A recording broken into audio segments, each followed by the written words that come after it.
Devotional by బుజ్జి ఛానల్కి స్వాగతం అండి.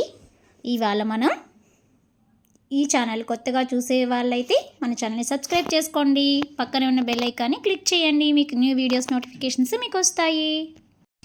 డివోషనల్ ఛానల్కి స్వాగతం అండి. ఇవాళ మనం ఇంట్లో భార్య భర్త ఇద్దరిలో ఎవరు పూజ చేయాలి, ఏ టైంలో పూజలు చేయాలి, ఎవరు చేస్తే ఎలాంటి ఫలితాలు లభిస్తాయనేది మనం తెలుసుకుందాం. తెలుసుకునే ముందు కొత్తగా చూసినట్లయితే సబ్స్క్రైబ్ చేసుకొని లైక్ చేసి పక్కనే ఉన్న బెల్ ఐకాన్ని క్లిక్ చేస్తే మీకు న్యూ వీడియోస్ నోటిఫికేషన్స్ మీకు వస్తాయి ఫ్రెండ్స్. మరి చూద్దామా ఎవరు పూజ చేయాలి అనేది. ఇంట్లో పూజలు ఎలా చేయాలి, ఆ పూజలు చేసేటప్పుడు ఎలాంటి నియమాలు పాటించాలి అని ఎన్నో డౌట్స్ వస్తుంటాయని చాలామంది అంటుంటారు. అసలు పూజలు ఎందుకు చేయాలి అని చాలామంది విడ్డూరంగా వాదిస్తుంటారని పెద్దలు అంటున్నారు. మొదట మనం భోజనం పొద్దున చేయాలా, మధ్యాహ్నం చేయాలా, రాత్రి చేయాలా అంటే ఏం చెప్తాం చెప్పండి? దానికి ఎవరు సమాధానం చెప్పరు. మనం ఆరోగ్యంగా ఉండాలంటే ఉదయం, మధ్యాహ్నం, సాయంత్రం ఆహారం తినాలి కదా. అందుచేత మనం బాగుండాలంటే 2 పూటలా పూజ చేయాలి. పద్ధతి తెలిసిన పాతకాలం వాళ్ళు ఆ రోజుల్లో ఉదయం, సాయంకాలం క్రమం తప్పకుండా పూజలు చేశారు. ఇప్పుడు 2 పూటలా చాలామంది పూజలు చేయటం లేదు. ఉదయం తప్పనిసరిగా పూజలు చేస్తూ సాయంత్రం పూజలు చేయడం లేదని చాలామంది అంటున్నారు. ఎప్పుడు పూజలు చేయాలి అనే దానికి నియమాలేమీ లేవు. సాధారణంగా సూర్యోదయం ముందే ఇంట్లో దీపం వెలిగించి పూజలు చేస్తే చాలా మంచిదని శాస్త్రాలు చెప్తున్నాయి. సూర్యుడు రాకముందే మనం సూర్య నమస్కారాలు చేస్తామంటే ఎలా చెప్పండి? సూర్యుడు వచ్చిన తర్వాత మనం సూర్యోదయాన్ని చూసి సూర్య నమస్కారాలు చేయాలి. ఆ తర్వాత ధ్యానం చేసుకోవచ్చు.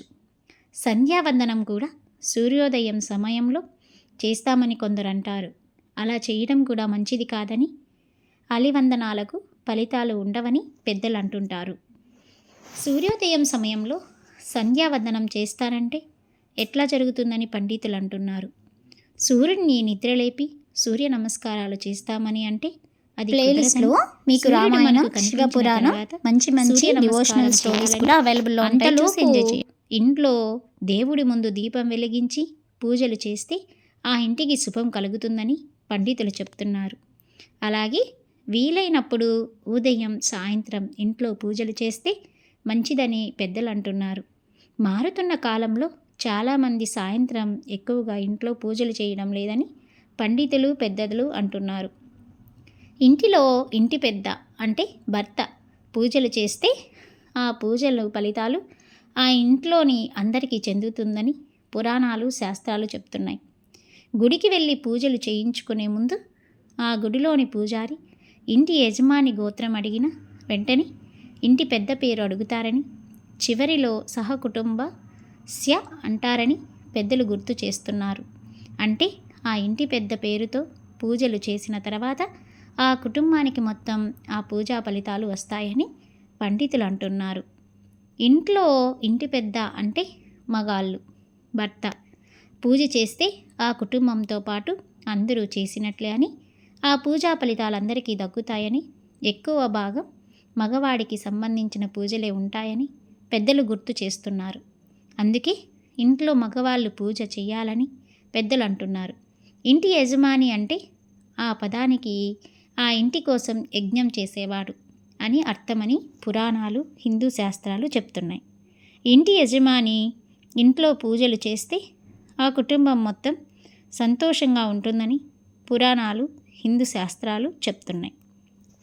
సో ఇప్పుడు ఎవరు చేయాలి, ఏ సమయాల్లో చేయాలనేది మీకు అర్థమైంది అనుకుంటున్నాను.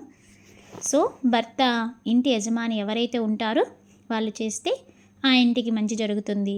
అదేవిధంగా మనం ఉదయం, సాయంత్రం పూజలు ఇంట్లో చేసుకుంటే ఆ కుటుంబానికి మంచి జరుగుతుందని మనకు నిరూపమైంది. సో ఫ్రెండ్స్, మీకు ఇలాంటి మరిన్ని డివోషనల్ రిలేటెడ్ థింగ్స్ కావాలి అనుకుంటే మన ఛానల్ని సబ్స్క్రైబ్ చేసుకొని పక్కనే ఉన్న బెల్ ఐకాన్ని క్లిక్ చేసుకోండి ఫ్రెండ్స్. అదేవిధంగా ప్లేలిస్ట్లో మరిన్ని డివోషనల్ రిలేటెడ్ మీకు అవైలబుల్లో ఉన్నాయి, చూసి హ్యాపీగా ఉండండి.